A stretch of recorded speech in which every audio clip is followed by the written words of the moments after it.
नमस्कार, मी कविता स्वयंपाकघरमध्ये तुमचं खूप खूप स्वागत आहे। आज आपण बनवणार आहोत मक्याच्या दाण्याचं स्टफिंग भरलेलं भरली मिरचीची भजी। चला तर मग आपण त्या रेसिपीला सुरुवात करूया। आणि हो, तुम्ही जर कविता स्वयंपाकघर या रेसिपी चॅनलवर नवीन असाल आणि सबस्क्राईब केलं नसेल तर सबस्क्राईब करायला विसरू नका। मी इकडे मिरची स्वच्छ धुवून पुसून घेतलेली आहे आणि मक्याचे दाणे घेतलेले आहेत उकडून।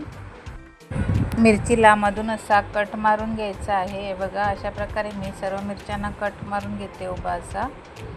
आणि जे आपण क्रॉन घेतलेले आहेत उकडून ते जाडसर असे मिक्सरला वाटून घ्यायचे आहेत। हे बघा, अशा प्रकारे आता ते मी एका भांड्यामध्ये काढून घेत आहे।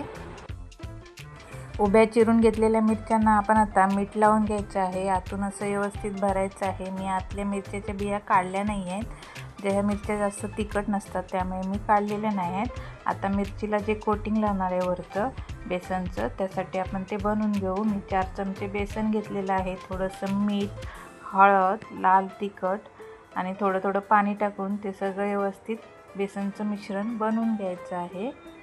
जास्त पण पातळ बनवायचं नाही आणि एकदम घट्ट पण बनवायचं नाही आहे। बेसनची कन्सिस्टन्सी अशा प्रकारे पाहिजे आहे। इकडे आपण मक्याचे दाणे जाडसर वाटून घेतले आहे, त्याच्यामध्ये थोडीशी कोथिंबीर टाकून आणि मीठ टाकलेलं आहे ऑलरेडी मी उकळताना।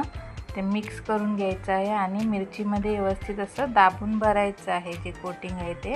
हे बघा, अशाच प्रकारे मी सर्व मिरचीमध्ये कोटिंग भरून घेतलेलं आहे।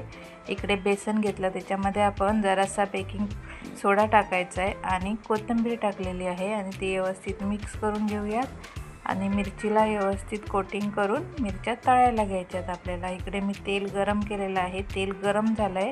आता आपण एक एक करून मस्त अशी मिरची तळून घ्यायची आहे। बघा, अशा प्रकारे हे बघा, मिरची तळून तयार आहे। आपण आता हे काढून घेऊया। अशाच प्रकारे मी सर्व मिरच्या तळून घेणार आहे। तुम्ही पण अशा प्रकारे मक्याच्या दाण्याचं कोटिंग भरलेली मिरची फ्राय करून नक्की बघा। आणि तुम्हाला जर रेसिपी आवडली असेल तर लाईक, कमेंट आणि शेअर, सबस्क्राईब करायला विसरू नका। व्हिडिओ पाहिल्याबद्दल धन्यवाद। Bye bye.